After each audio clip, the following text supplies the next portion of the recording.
Time कितना जल्दी बीतता है ना भाई। मैं अपने भाइयों के साथ अभी 1-2 महीने पहले ये डिस्कस कर ही रहा था कि ये जो सेमीफाइनल की रात होगी, ये हम सभी भाइयों के लिए, चाहे हम इंडिया में हो चाहे हम नेपाल में हो, सबसे इंपॉर्टेंट रात होगी हमारे लिए। क्योंकि हमारे दो शेर ऑक्टागन के अंदर खड़े होंगे, जहां पर वो एक कॉन्ट्रैक्ट के लिए हु इज द बेस्ट यार, हु इज द किंग, ये पता लगाने की कोशिश करेंगे और फाइट करेंगे रियो तजीमा और कासिम मर्डोक के खिलाफ। दोस्तों, पहले क्या होता था आपको पता है? जब भी एशियन फाइटर्स की बात होती थी तो उसके अंदर हमारे भारत और नेपाल का नाम कहीं भी नहीं आता था। वहां पर बात होती थी जापान के फाइटर्स की, चाइना के फाइटर्स की, कोरिया के फाइटर्स की।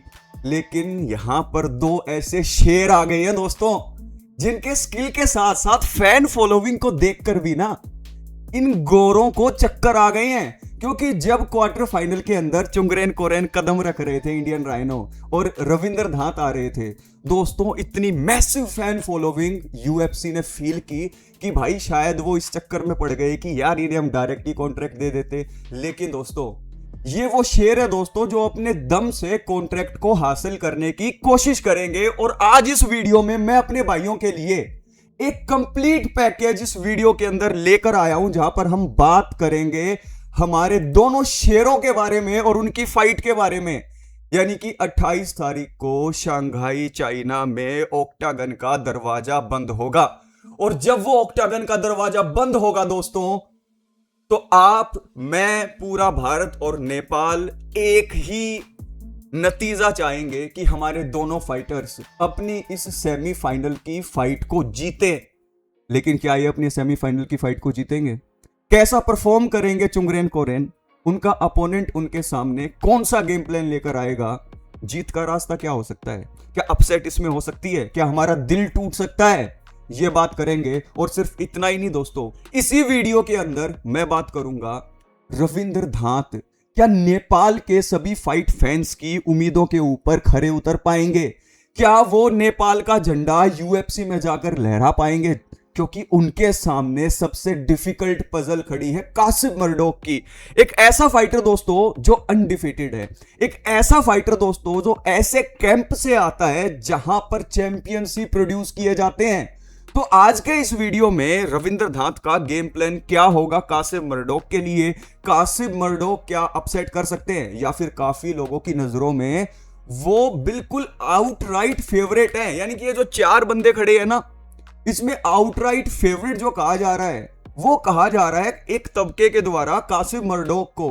तो क्या होगा इस दूसरी फाइट में? दोनों फाइट्स का आज हम एक एक पुर्जा बड़े ध्यान से डिस्कस करने वाले हैं। तो अगर आपको हिंदी के अंदर यूएफसी का और कॉम्बैट स्पोर्ट्स का कंटेंट देखना पसंद है तो जल्दी से इस वीडियो को लाइक करके चैनल को सब्सक्राइब कर लेना। और मैं एक छोटी सी रिक्वेस्ट करना चाहूंगा अपने भाइयों से, जितना ज्यादा प्यार आप लोग वीडियोस को दिखा रहे हैं दोस्तों पिछले 2-3 महीने से, हाथ जोड़कर थैंक यू सो मच। और आगे इससे भी जबरदस्त वीडियोस इन 2 दिनों के अंदर आपके लिए आने वाली हैं। तो ये जो बेल आइकन है ना दोस्तों, इसको जरूर दबा दीजिएगा।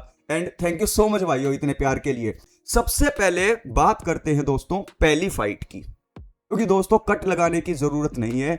इन चारों को बड़े ध्यान से स्टडी किया है आपके भाई ने, एक एक चीज के ऊपर मैंने नजर रखी है। मैं गलत भी हो सकता हूं, लेकिन दोस्तों ये जो फाइट गेम है ना, इसमें अगर आप थोड़ा बहुत भी अपने फाइटर्स को जानते हो तो आपको अंदाजा हो जाता है कि भाई किस तरीके से फाइट जाएगी।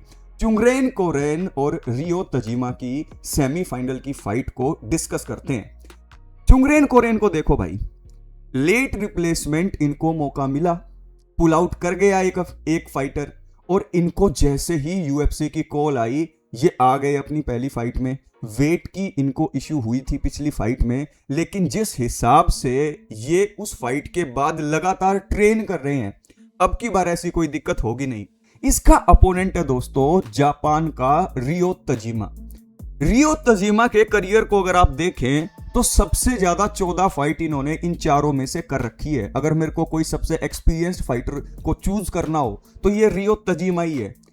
लेकिन दोस्तों ऑक्टागन के अंदर, या फिर कहें कि फाइट गेम के अंदर, आप जितने स्किलफुल हैं, आपका जो स्टाइल है, स्टाइलिस्टिक मैचअप आपका कैसा है, वो डिसाइड करता है कि आपकी फाइट कैसे जाएगी।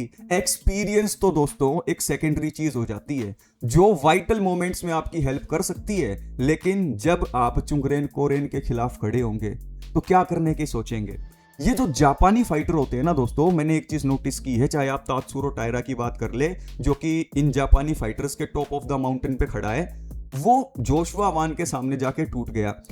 ये अपने रीजनल प्रमोशन में बहुत बढ़िया परफॉर्म करते हैं, लेकिन जैसे ही इनको एक बड़ी स्टेज मिलती है दोस्तों, वहां पर ये टूटने लग जाती हैं। पिछली फाइट के अंदर चुंगरेन कोरेन ने एक चीज दिखाई कि भाई इनके पास गैस टैंक पूरा है, ही इज फुली मोटिवेटेड यार। जिस हिसाब से उन्होंने पहला कदम रखा ना यार, और जब तक फाइट फिनिश नहीं हो गई, पूरे शरीर के अंदर मतलब इनकी मोटिवेशन टपक रही थी यार। हम देख पा रहे थे कि कितनी भूख है इस बंदे के अंदर। दोस्त, पहले तो इसने डॉग फाइट के अंदर नॉकआउट किया अपने अपोनेंट को, वहीं पर फाइट रुक जानी चाहिए थी, लेकिन जब रेफरी ने रोकी नहीं तो भाई जाकर सबमिट करना पड़ा इनको अपने अपोनेंट को। ऐसा ही कुछ करने वाले हैं ये रियो तजीमा के खिलाफ। उसके पीछे रीजन दोस्तों ये है कि ये जो रियो तजीमा है दोस्तों, ये ना तो वन पंच नॉकआउट पावर रखता है और ना ही इसकी रेसलिंग चिमाएव जैसी है कि मतलब कि दूसरे वाले के फेफड़े फुला दे। रियो तजीमा का जो गेम प्लान है दोस्तों, वो चुंगरेन कोरेन के गेम प्लान के जैसा ही है। ये अपने स्ट्राइकिंग के साथ साथ अपनी रेसलिंग को मिक्स करके डॉग फाइट की तरफ उतर आते हैं। यानी कि इनका पूरा फोकस रहता है कि 15 मिनट की जो ये फाइट है, 5-5 मिनट के 3 राउंड, उनके अंदर अगर नॉकआउट और सबमिशन नहीं निकलता है तो भाई आप डिसीजन से फाइट्स को जीतो। और दूसरी चीज ये है कि दोस्तों, जब भी डॉग फाइट होती है ना, तो वहां पर दोस्तों आपका हर्ट कितना है, आप किस हिसाब से अपनी रेसलिंग को मिक्स कर पाते हो एट विल, ये स्किल मेरे को चुंगरेन कोरेन के अंदर ज्यादा दिखा है इन कंपैरिजन टू रियो तजीमा।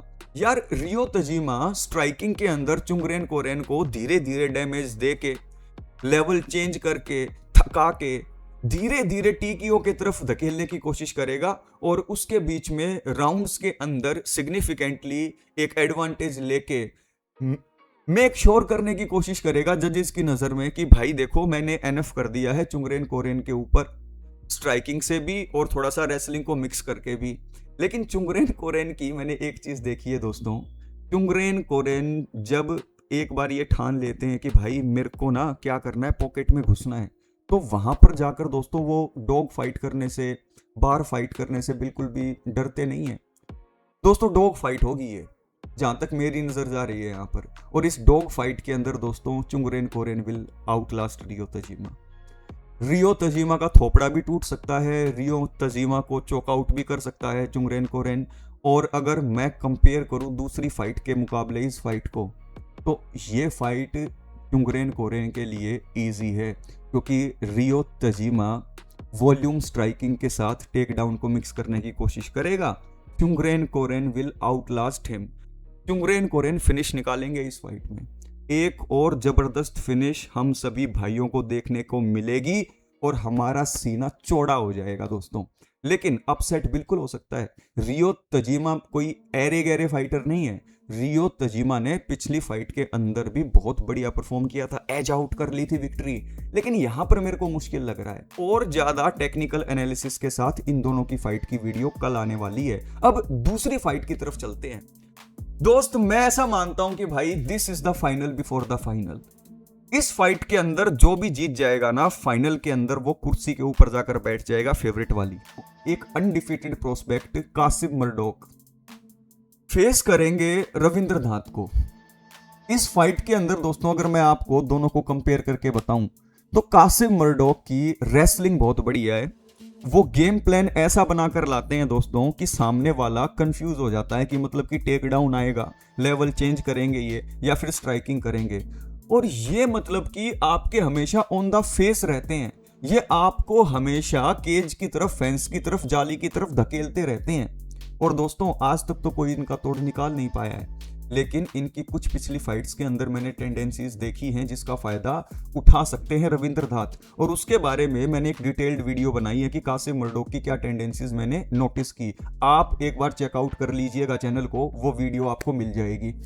रविंद्र धात दोस्तों इस फाइट के अंदर वो वाली गलती नहीं कर सकते जो उन्होंने अपनी पिछली फाइट के अंदर की थी।